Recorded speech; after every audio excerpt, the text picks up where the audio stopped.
মানৱ সম্পদ গঢ়িবলৈ যিটো তেওঁ বিবেচনা দৃঢ় পদক্ষেপ লৈছে তেখেত ধন্যবাদৰ পাত্ৰ।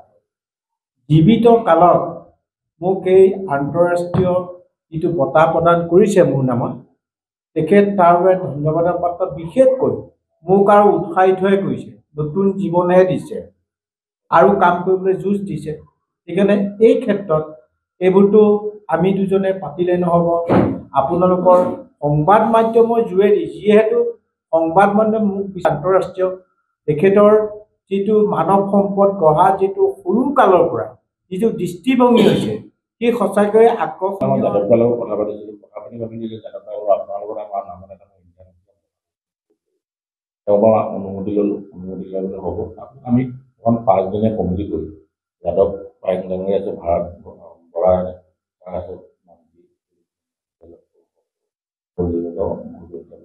আৰু ডক্টৰ অৱনী ভাগৱতী আছে,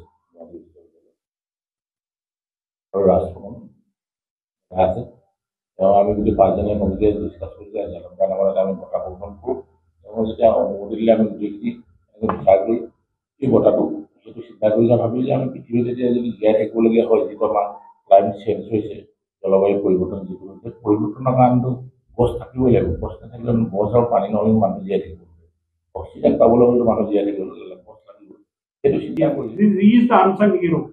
He is the one who you are the one who are supporting. That's why इतनी सारे लोग इतनी कीमत की time. Okay, this is a priceless time what you are spending here.